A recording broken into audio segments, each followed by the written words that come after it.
po, magandang araw sa inyong lahat. Balik na ang Spox Hour dahil tapos na ang sunod-sunod na kain, sunod-sunod na mga bisita. Dahil ngayon na hindi naman piyesta opisyal, balik na rin tayo.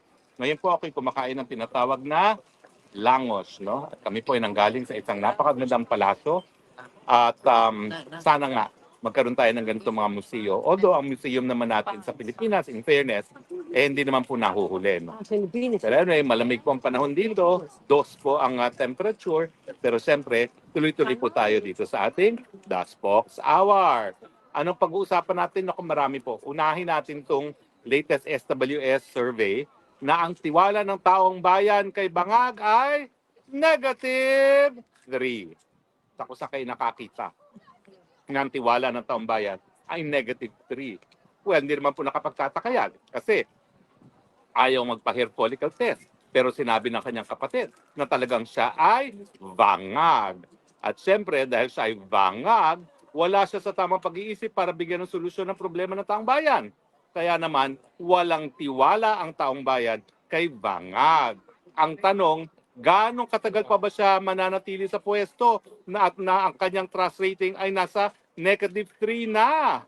Hello, aantayin po ba hanggang maging -30 yan? At sa tingin ko, malapit na mangyari yan. Dahil tignan ninyo, nangako siya, marami raw siya ipakukulong dahil sa korupsyon. Ano? Sino nakakulong? Diskaya. Diskaya na alam naman natin, naging instrumento lamang ng mga magnanakaw at pinangungunahan na yan ni Bangag mismo na sabi ni Zaldico ay nagpasok ng 100 billion na insertion at kung saan ang 25 billion, equivalent to 25% ng 100 billion ay dineliver niya. At wag natin kakalimutan yung 100 billion niya sa 2025 budget na ulit muli ng 2026. Kaya lang, si Yusek Cabral lang ang meron talagang nakakaalam kung nasaan yung mga proyektong yan. At ngayon, tigok ang Yusek Cabral. Mukhang magiging sikreto na kung ano yung mga naging dagdag ni Bangag sa 2026 budget. O nga pala ko may film television channel dyan pati ako dinadawit dito. No? Hello, as of 2020 po, no? Ako po ay kakabalik ko pa lang as spokesperson noon nung panahon ng COVID. Huwag niyong kakalimutan, 2019 wala po ako sa gobyerno dahil ako po ay nagkaroon ng sakit sa puso. Bumalik na lang ako, kasagsagan na ng COVID, no? At syempre, ewan ko bakit binanggit pa ako ng news channel na yon, tagto 2 million lang daw at 2 proyekto raw yon sa Ifugao, no? Sa totoo lang, di ko po maalala yan, pero sa tingin ko, yan po ay mga mayors na mga dumalaw sa akin sa Malacanang, humingi ng proyekto, gumawa tayo ng liham. Hindi ko po alam kung yan naman po ay na-include sa NEP or hindi. Basta ang importante, kapag humingi at letter lang naman ang padadala ko, nagpapadala tayo. No? Pero maliliit po yan, hindi po yan ikayayaman. Dahil tagto 2 million daw po yung 2 proyekto na di umano ako'y lumiham. Pero ginawa pong balita ng news agency na yun. Siguro, kulang ngayon, iboboycott ko na rin yung news agency na yun dahil masyado naman silang sensational. No? Bagamat, karangalan ko na sinama nila ako sa hanay ni VP Sara at saka ni Kong Pulong. Pero in any case, ano po ang trust rating naman ni VP Sara na talagang pilit nilang pinupukol at binabato ng putik? 31% positibo.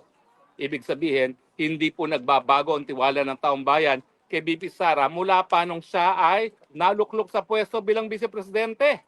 Nako, alam niyo po, that is a feat kasi kita niyo naman, lahat na ng putik, pilit nilang ibinato kay VP Sara, effect pa rin. At siya pa rin ang pinagkakatiwalaan ng taong bayan at siyempre siya pa rin ang ihahalal lang ng taong bayan kung ngayon ay magiging eleksyon na.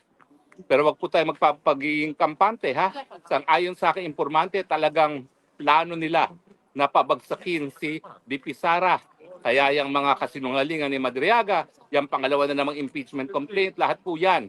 Gagamitin na naman nila ang kabanang bayan, yung 2026 budget para masigurado ma-impeach si VP Sara dahil, ang balita ko, ayaw ng mga bangag ng kalaban. Gaya ng nangyari dyan sa Congressional District ni Tambaluslos na pinadisqualify ang kalaban. Hindi na sila lalaban. Ang gagawin na lang nila, tatanggalin nila ang nilang mga kalaban para forever Marcos 2.0 ang tawag nila dyan. Marcos 2.0, Marcos forever na naman as second time around. Naku naman po mga kababayan, wag na kayong pumayag ha. Dahil kung tayo magma-Marcos 2.0, nakakahiya na po at saka baka wala ng Pilipinas. Mantakin nyo, magkakaroon tayo ng ASEAN chairmanship. Pupunta rito pati si Trump. Sinong sasalubong? Isang babangag-bangag. Mahiya naman kayo, no? Bigyan nyo naman ng kahihiyan. At least siguraduhin natin na pag nagkaroon ng ASEAN, ang sasalubong sa mga bisita natin ay si VP Sara na sa tamang pag-iisip. Huwag naman yung babangag-bangag. Kaya kayo, tapos na ang Pasko, naintindihan ko, ayaw nyo ng gulo sa buhay nyo ng Pasko dahil isang beses, isang taon, nais ninyong maging maligaya, pero nagkaroon na tayo ng ganyang pagkakataon, nagkaroon na tayo ng maligayang Pasko. Ngayon naman siguraduhin natin na manigong bagong taon sa pamamagitan ng mapayapang pagpapalit ng presidente mula sa isang presidenteng bangag sa isang presidente na nasa tamang pag-iisip. Pero tayo naman ay nag-uusap na, no? Pag-usapan na rin natin, yung Cabral Files na nasa kamay ni Congressman Leviste Legarda Leviste. Alam nyo, dalawa yung idol ko ngayon mga batang kongresista.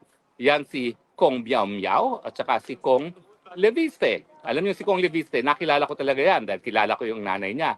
At saka alam nyo bang nag-sit-in yan sa klase ko sa Constitutional 2 sa Bill of Rights sa UP Law. Kasi yung mga panahon na yon, nag-iisip siya kung siya ay magtutuloy sa law. Well, sa akin naman, miski hindi siya nagtuloy ng law, tama naman ang ginagawa niya ngayon. Ginagamit niya yung kanyang opisyal na pwesto sa gobyerno para isiwalat ang katotohanan. Kasama na kung paano nilang linalamon ang kaban ng bayan sa mga pamamagitan ng infrastructure projects. Eh siyempre, complete denial ngayon ng Vince Dizon, no?